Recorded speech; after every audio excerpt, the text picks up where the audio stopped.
And we start with Shemha Health. Please. Healthcare is not basic. If you are seeing this picture, this guy was a friend of mine more than 13 years. He had received diagnosis, and 1.5 years later he died.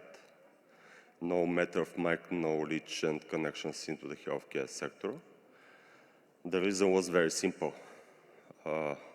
Unrealistic, initially taken decision, which was not a multidisciplinary one.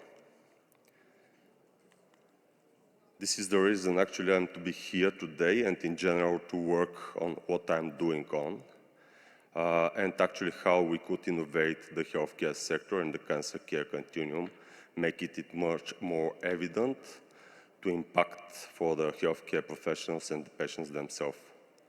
With that, I'm Ivo Petrov. I'm a doctor of pharmacy. I have a 20 years experience in the healthcare sector. I was ex-corporate senior. We have cumulative experience of more than 150 years into the healthcare and innovations as a team, and all people and partners behind. Stepping back to the snapshot, this is a crazy infograph. This showing only one thing, that no matter of the level of the countries, the maturity models, the investment which they have, the problem and the snapshot is absolutely the same everywhere. Lack of efficient cancer care, workforce shortages, mistakes, time losing, and etc. And this is the reason to be here and to say what we are doing.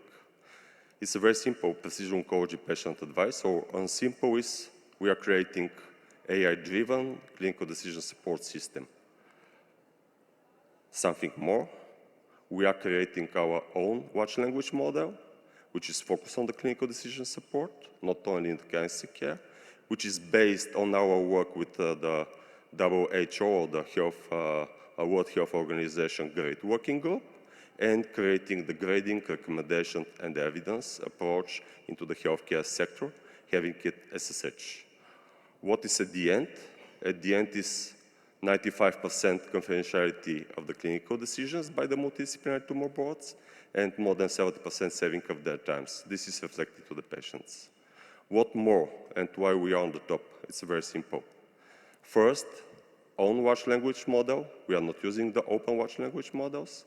Secondary, we could make an auditing process of each one of the steps created by our system. What we are doing nowadays, we have plenty of partners across the world. All of them we are not investing in. These partnerships are created by our own with zero investment by ourselves, going on the deep clinical validation with the clinical trial implemented and continuing going on that segment. What is the pipeline?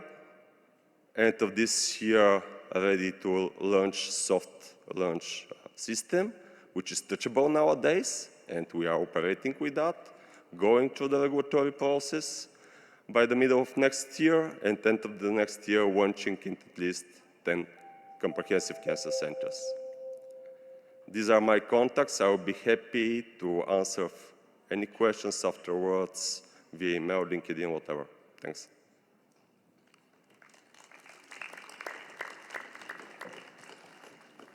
Thank you very much. Thank you very much for the presentation. So now we jump to the Q&A session. Please, for your questions, there should be a mic with you. Yeah. Hi there. Could you please elaborate on the competitive edge versus the likes of open evidence? I think they provide what it sounds like similar things to you and for free. The mic is a bit, if you, I didn't okay. got a couple. Could you just elaborate on the difference within open evidence, your competitor, because they provide free, I think, free similar advice. I'm loving this question because I'm loving the answer which I will give you.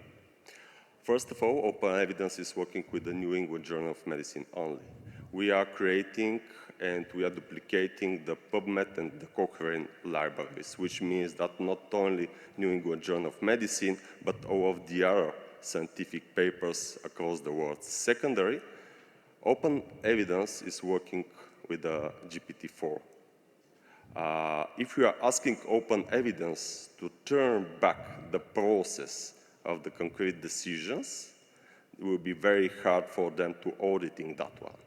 But for the purpose of the clinical decision, when at the end of the story the decision is taken by the healthcare professional, and he's obliged to be ensured on that, we cannot provide such kind of promise. That's why we are providing a system which is super auditable and is acceptable with the all trustworthy AI requirements worldwide.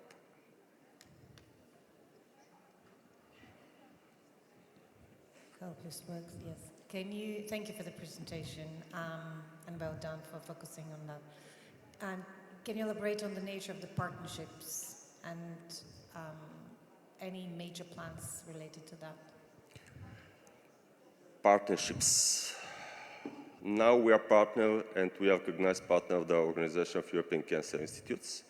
This is the organization which is certifying and leading the comprehensive cancer structures across Europe and beyond, because nowadays they are certifying the centers also in the US. Secondary, most of those partners, actually, we are in the clinical validation already with them, or with some of them, we are onboarding them on the clinical validation as such. We are working and cooperating also with organizations like the OCAN International, European Cancer Organization, which are big umbrella organizations. Or we are positioning this not just a solution, which is generating revenue and value. We are positioning proper as a solution which, first of all, will help healthcare professionals, afterward reimbursement systems, but at the end of the story, patients and their families, like me and my family, and going beyond. Thank you very much.